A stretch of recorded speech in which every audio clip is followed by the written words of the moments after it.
मेरे जेठ 45 साल के हो चुके थे, लेकिन फिर भी वह कुंवारे थे। मुझे और मेरे पति को एक साथ देखकर जेठ हमेशा तड़पते रहते थे। जब भी मेरा पति कहीं बाहर जाता, तो मौका पाकर भाई साहब मुझे अपने कमरे में बुला लेते या फिर देर रात तक मेरे कमरे में आ जाते। एक बार भाई साहब ऑफिस से देर रात तक घर आए। आते ही वह अपने कमरे में जाकर कंबल ओढ़कर सो गए। तब उनकी सवेर सेवा करने के लिए मैं उनके कमरे में गई। उस समय उन्होंने मुझे अपने पास बुलाया था। जब भाई साहब ने अपने शरीर पर से कंबल हटाया तो सामने का दृश्य देखकर मैं हैरान रह गई, क्योंकि मेरे कमरे में जाने से पहले ही भैया पूरी तैयारी करके लेटे थे। उनके शरीर पर से कंबल हटाते ही मेरी नज़र वहीं ठहर गई। हेलो दोस्तों, स्वागत है आप सभी का हमारी एक और रोमांचक कहानी में। मेरा नाम पूजा है और मेरी शादी को अभी 1 महीना ही हुआ था। उस पूरे 1 महीने में जो भी चीज़ें मैं अपने पति से मांगती थी, वह मुझे लाने से पहले कहता था कि भाई साहब से पूछ लेता हूँ, भाई साहब से पैसे लेता हूँ। हर चीज़ में मेरे पति बड़े भाई साहब की अनुमति लेते थे। आकाश और विकास दोनों भाई थे। विकास छोटा था जबकि आकाश बड़े भाई साहब थे। उन्होंने शादी ही नहीं की थी। अपने पति विकास से मैंने भाई साहब की शादी ना करने का कारण पूछा, तब वह बोले अब तक मुझे भी इसका कारण समझ में नहीं आया है। भाई साहब को शादी करने की इच्छा नहीं थी, इसीलिए माँ ने मेरी शादी करा दी। भाई साहब अब 45 साल के हो चुके थे। धीरे धीरे मुझे समझ में आने लगा था कि मेरे ससुराल की पूरी संपत्ति भाई साहब की ही है। उन्होंने खुद अपनी कंपनी स्थापित की थी। मेरा पति अपने भाई की कंपनी में काम करता था। सीधे शब्दों में तो वह भाई की कंपनी संभालता था। हमारा रहने वाला बंगला भी भैया ने ही बनवाया था। घर में दोनों भाई मिलकर रहते थे। सासू माँ तो मुझसे कहती थी कि अब तुम घर में आ ही गई हो, तुम्हें और विकास को साथ देखकर आकाश का भी शादी करने का मन हो जाएगा। कुछ दिन मैंने भी भाई साहब को शादी करने के बारे में समझाया था, लेकिन वह किसी की सुनने को तैयार नहीं थे। कई बार मैंने उनकी शादी न करने का कारण पूछे जानने की कोशिश की, लेकिन मेरे हाथ में कुछ नहीं लगा। 1 महीने में ही मैं ससुराल में अच्छी तरह से बस गई थी। घर में ससुराल वाले ससुर नहीं थे, लेकिन ससुर की जगह बड़े भाई साहब थे। भाई साहब मुझे किसी भी बात के लिए रोक टोक नहीं करते थे। एक बार भाई साहब को थोड़ा सा बुखार हो गया, तब 4-5 दिन पर इलाज कराते हुए ऑफिस जाते थे। देखते ही देखते सामान्य बुखार मलेरिया में बदल गया। तब तुरंत ही भाई साहब को अस्पताल में भर्ती कराना पड़ा। भाई साहब अब 8-10 दिन तक अस्पताल में भर्ती रहे। 8-10 दिन को अस्पताल में टिफ़िन लाने ले जाने में ही मैं थक चुकी थी। 10 दिन बाद भाई साहब को अस्पताल से घर लाया गया। अस्पताल के चक्कर में मैं बहुत थक गई थी। घर के काम करने के लिए नौकरानी थी, लेकिन फिर भी घर वालों को मेरे हाथ का खाना ही ज़्यादा पसंद था। नौकरानी के हाथ की तो चाय भी नहीं पीते थे। सासू माँ मुझे एक रोटी भी बोलकर नहीं देती थी। उस दिन मैंने सासू माँ से कहा, मेरी माँ, मेरी बहुत ही भागदौड़ हो रही है। घर में कोई विकास के लिए अलग खाना बनाना और भैया के लिए दूसरा फीका खाना बनाना पड़ता है, उसमें आपको भी खाना अलग होता है। अब कुछ दिन भैया घर पर ही आराम करेंगे, तो उनकी एक भाल आप कर लीजिए। तब सासू माँ बोली, पूजा, अभी तुम जवान हो, इतनी जल्दी कैसे थक गई? पहले हमारी जॉइंट फैमिली थी। तुम्हारी उम्र में मैंने कितना काम किया है, इसका तुम्हें अंदाज़ा भी नहीं हो सकता। अब बच्चे बड़े हो गए हैं, इसलिए परिवार अलग हो गया है।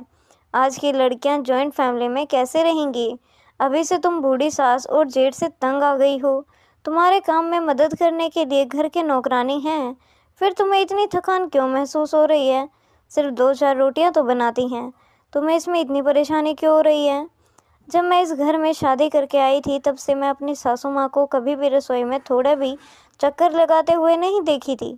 फिर वह बोली, मैं बहुत थक गई हूँ, मुझे कुछ दिनों के लिए अपनी बहन के यहाँ जाना है। इस पर मैंने कहा, ठीक है सासू माँ, आप एक भी काम को साथ मत लेकर जाइए, आपको जहाँ जाना है जल्दी जाइए। मेरे कड़वे बोल सुनकर वह बोली, इतना भी जल्दी नहीं है, जब जाऊँगी तो तुम्हें बता दूँगी। पूरे 10 मिनट बाद का भाषण देकर सासू माँ ने आखिरकार सारे काम मेरे ऊपर ही डाल दिए थे।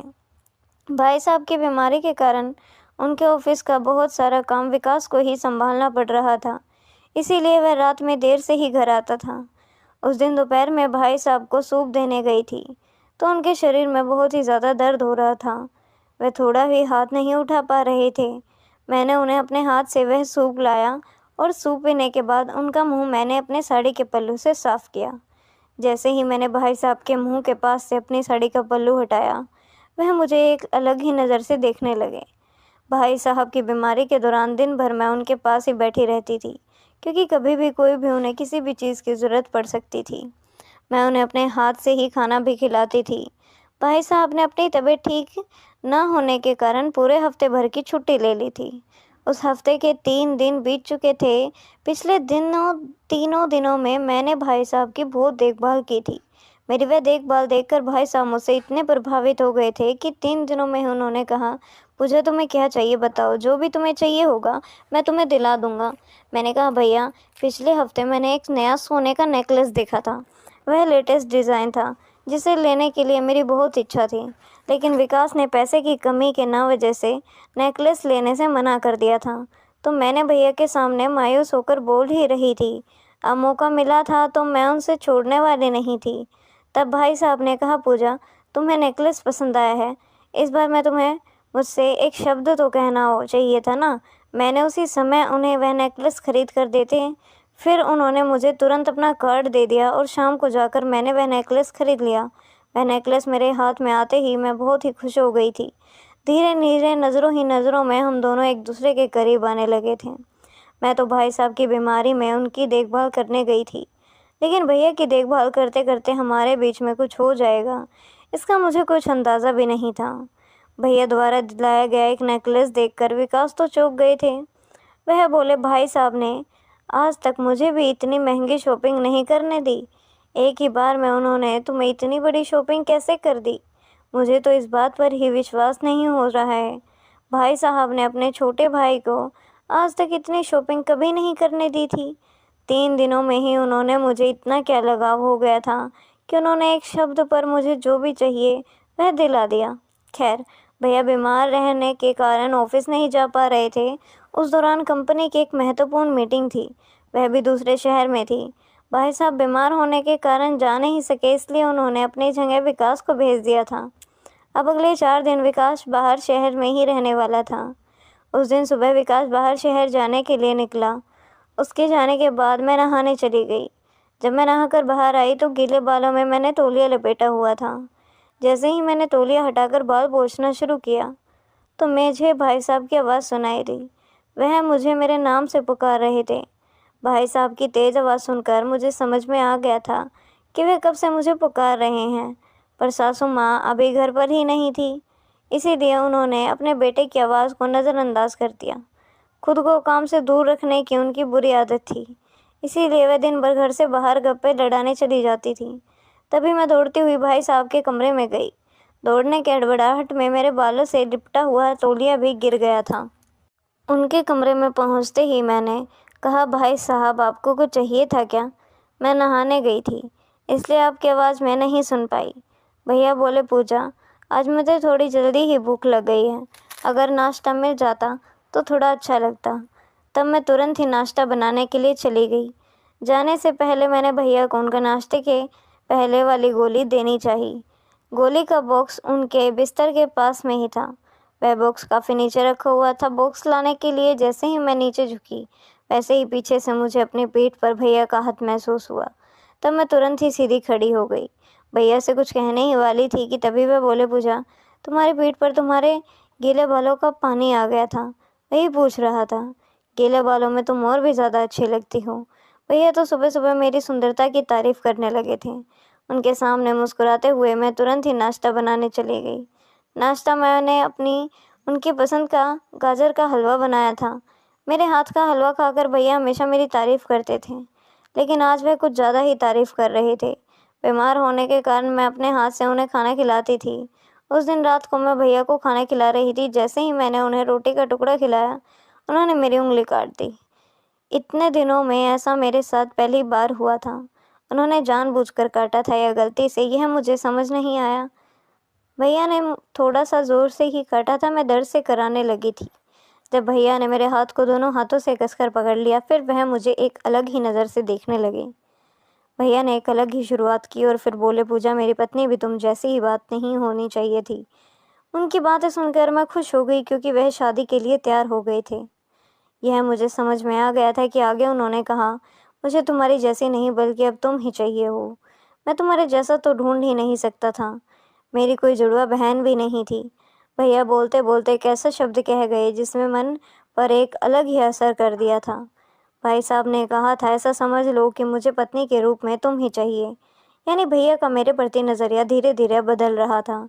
उस समय मैंने उनकी बातों पर ध्यान नहीं दिया, लेकिन धीरे धीरे मैं भी उनकी ओर आकर्षित हो रही थी। भैया की बीमारी ने हमें एक दूसरे के करीब आने पर मौका दिया था, क्योंकि इन दिनों भैया ने मेरे सामने ज़्यादा ही बातें कर रखी थी।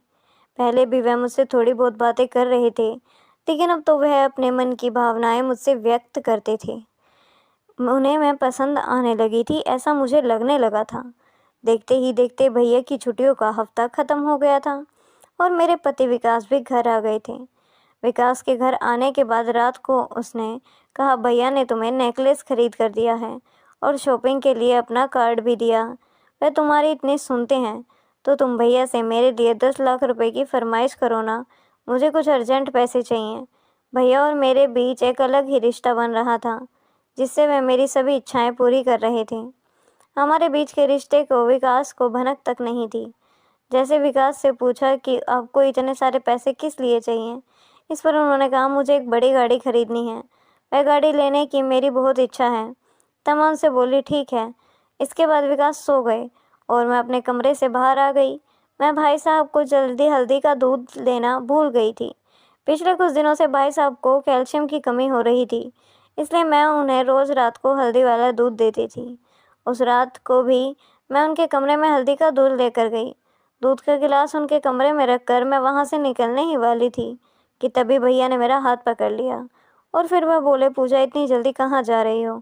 मुझे दूध का गिलास तो ख़त्म करने दो, मेरे पास बैठ जाओ, मुझे तुम्हारे साथ कुछ बातें करना है, अच्छा लगता है। इन दिनों भाई साहब मेरी छोटी बड़ी बातों पर ध्यान दे रहे थे। उन्होंने कहा, क्या ना आंटी तुम पर बहुत ही अच्छी लगती है। वैसे जैसे तुम्हें दिखने में सुंदर थी, मेरी इतनी तारीफ तो विकास ने भी नहीं की थी। भैया का मेरे प्रति भावनाएं बदल रही थी, यह मुझे समझ में आ रहा था। बातों ही बातों में वह बोली, भाई साहब मुझे कुछ नहीं चाहिए था। मैं अपना नाम आगे करके उनसे 10 लाख रुपए की रकम मांग ली। अगर विकास के नाम से मैं उनसे पैसे मांगती तो वह कारण पूछते और गाड़ी के नाम पर वे पैसे भी नहीं देते। लेकिन मैंने अपने नाम से भैया से पैसे मांगने लगी। इस पर उन्होंने मुझे कुछ नहीं कहा, बल्कि उन्होंने कुछ अलग ही बातें करना शुरू कर दिया। वह बोले, पूजा जब तुम विकास के साथ होती हो तो मुझे विकास से जलन होती है, क्योंकि उसके पास तुम्हारे जैसी सुंदर पत्नी है। कभी कभी मुझे लगता है कि तुम मेरे साथ क्यों नहीं हो। तो भाई साहब ने बोलते बोलते मेरे बालों में हाथ फेरना शुरू कर दिया था और वह धीरे धीरे हार पार करने लगे थे। हमारे बीच कुछ होने ही वाला था कि तभी भैया अचानक ही मुझसे दूर हो गए। मैंने उनसे एक बार भी मना नहीं किया था, यानी उन सब में कहीं ना कहीं मेरी भी सहमति थी। अब भाई साहब मुझसे दूर हो गए थे, फिर उन्होंने मुझे वहाँ से जाने के लिए कहा। कुछ समय पहले वह मुझसे करीब होने की कोशिश कर रहे थे। अचानक ऐसा क्या हुआ था, यह समझ नहीं आया। उस रात के बाद मेरे 3 दिन तक भैया ने मुझसे बात तक नहीं की थी। उन्होंने चुपचाप मेरे हाथ में 10 लाख का चेक दे दिया था। वह चेक मैंने विकास को दिया। विकास ने कहा, भैया अरे इतने मेहरबान कैसे हो गए, यह तो मुझे समझ नहीं आ रहा था। वह मुझे हक का भी हिसाब पूछते थे और तुम्हें एक ही बार में इतनी बड़ी रकम दे दिया। भैया और मेरे बीच किस प्रकार का रिश्ता बन रहा था, इसकी विकास को ज़रा भी खबर नहीं थी। मैंने उसकी बात पर सिर्फ सिर हिलाया। अगले 4 दिन बाद से ही सुबह से सासू माँ के उनकी बहन के घर जाने की तैयारी शुरू हो गई थी। उन्होंने सुबह सुबह मुझसे 1 किलो लड्डू और भी बहुत सारी मिठाई मंगवाई थी। वह बहन के घर जा रही थी या पिकनिक पर, यह मुझे समझ नहीं आ रहा था। मैंने सासू माँ को सब कुछ बना कर दिया।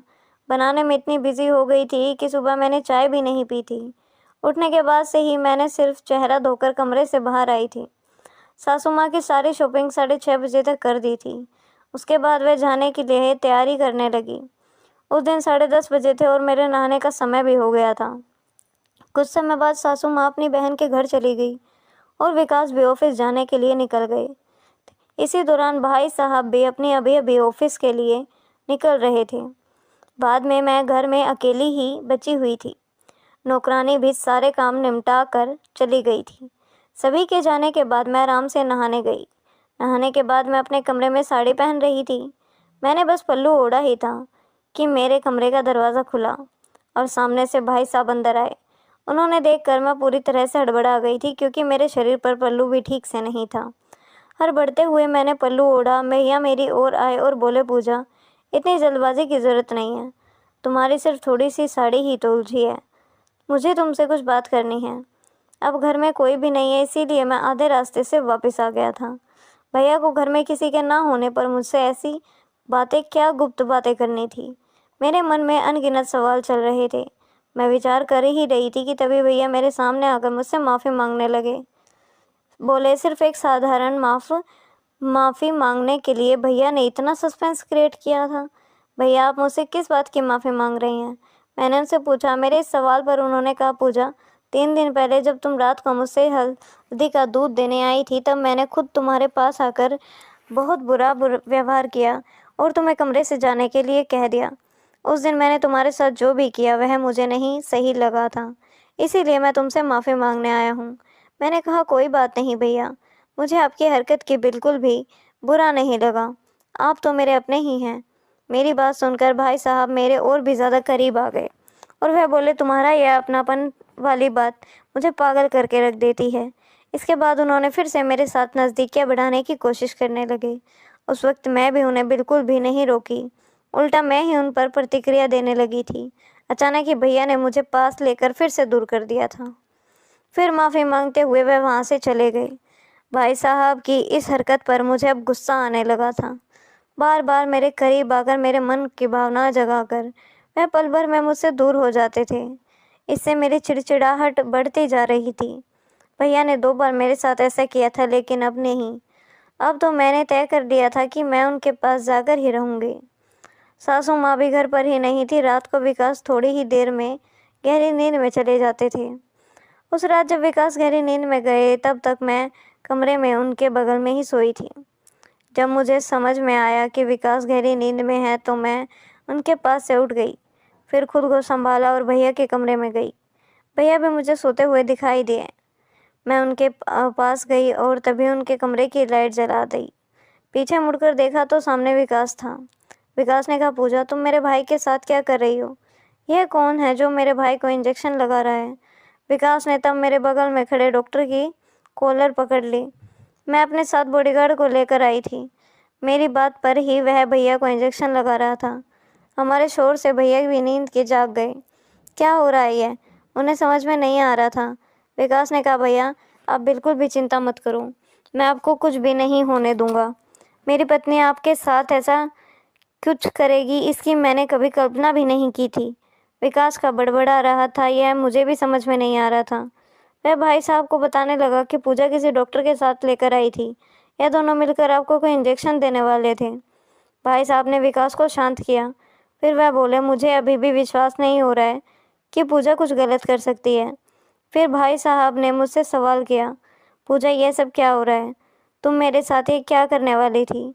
सच सच बताना। तब मैंने बोलना शुरू किया, भाई साहब, मैं अपने साथ गुप्त रोग वाला विशेषक इंजेक्शन को लेकर आई थी, क्योंकि मुझे आप पर शक था कि आपके अंदर कुछ कमी है। आप 45 साल के हो गए हो और आपकी इतनी संपत्ति है, फिर भी आपकी शादी क्यों नहीं की?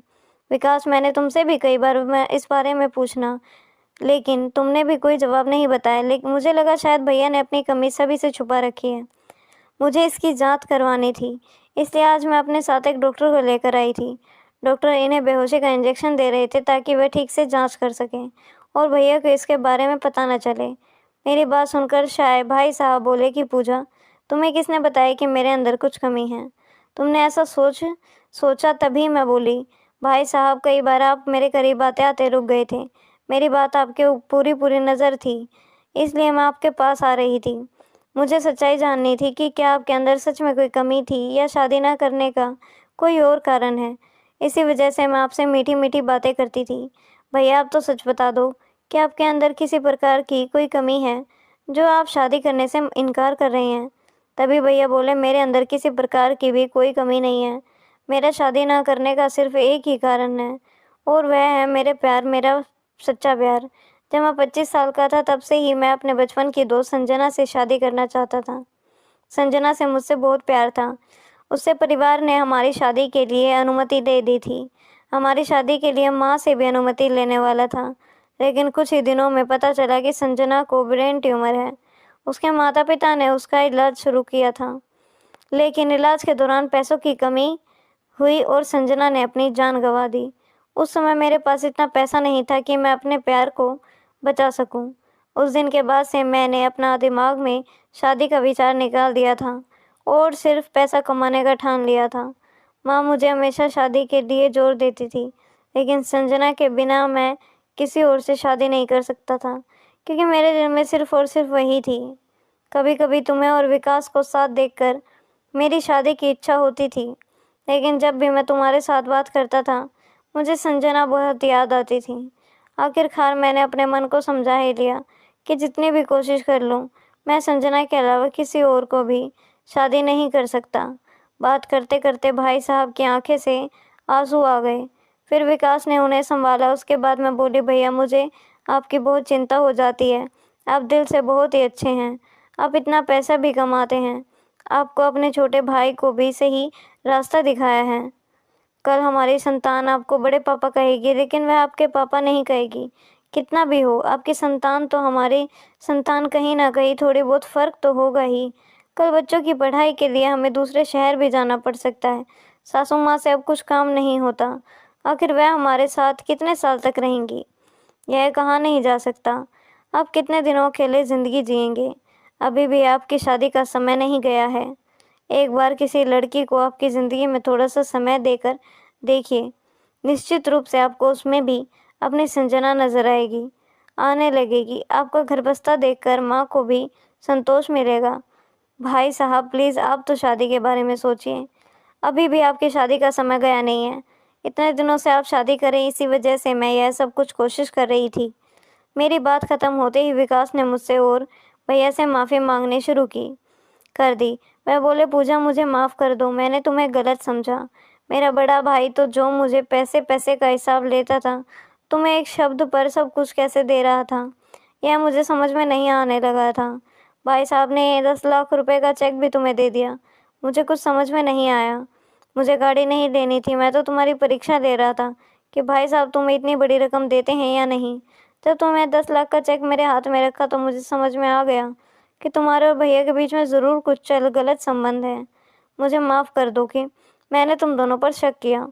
घर में दूसरा कुंवारा भाई होने पर ऐसी गलतफहमी हो तो होगी ही। मैंने और भाई साहब ने विकास को माफ़ कर दिया। अगले दिन मैं भैया की शादी के लिए एक नहीं बल्कि 10 प्रस्ताव लेकर आई। उनमें से एक लड़की को भैया ने पसंद कर लिया, लेकिन उन्होंने शर्त रखी कि वह 1 महीने तक उस लड़की को जानना चाहेंगे और उसके बाद ही वे शादी का फैसला करेंगे। उनकी शर्त को हमने मान लिया। 1 महीने बाद उन्होंने शादी के लिए मंजूरी दे दी। उनका घर बस्ता देखकर सबसे ज़्यादा खुशी मेरी सास माँ को हुई थी।